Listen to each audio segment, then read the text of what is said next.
Very much. This is a great turnout, really. Thank you. And it's been exciting working with all the artists here. These are all people that I've known some for a long time, some for a short time. And it's rather an eclectic group, but very talented, and people from all over. I call the show Visions of Gaia, which is the name of the Earth, and the subtitle is Artist Depictions and Metaphors of the Ecological World. And you can see so many different visions of life and of the world. So individually, we have many different views. And what I would start with would be John Arabolos's. These are digital photos, which are, I think they're fractalized photographs of naturalistic scenes, of branches, of images of the sea, Don can tell you more about exactly what he used for the imagery. This is John Arabolos. Oh, yeah?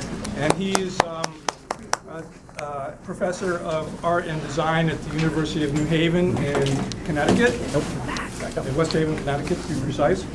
And so what his work is very interesting. He calls it an investigation of the chaotic patterns found in nature. They're, patterns that have been described as self-similarities, compositional elements that are readily identifiable, yet varying in size and scale and existing randomly in the placement within nature. So these are actually naturalistic photographs.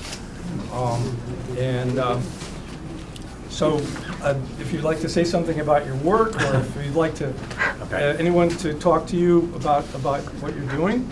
He first showed it to me just this past year, but I'm very excited by what he does. And so also we have in the show is also in a naturalistic vein is Doris-Eisner. Where are you, Ann? I'm over here. Here she is. Okay. Not that good at talking off the cuff. And these are also naturalistic. So she works also in a natural.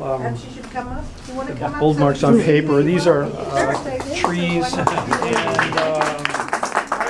an interesting, fascinating display. Themes revealed the tactile and strenuous process of mark making.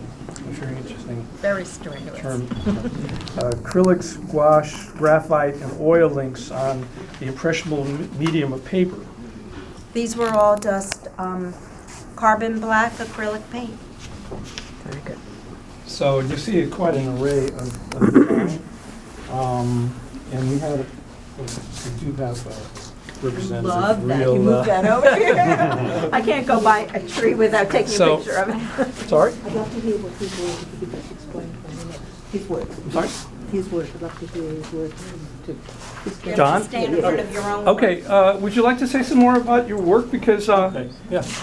As Jonas was saying, they're pictures of things that are found naturally in nature, which are chaotic patterns.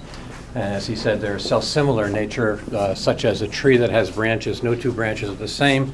No two materialize or are formed at the same time.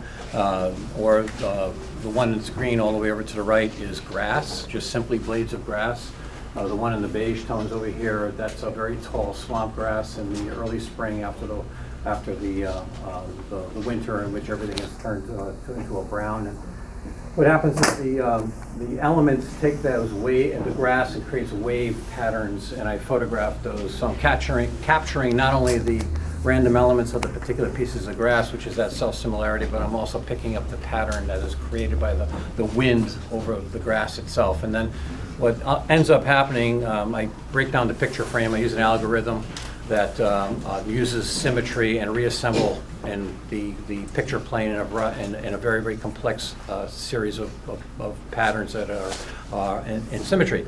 And the different tones that you're seeing are the different shadow areas that were caught by the camera and then have been reproduced symmetrically and repetitively all over.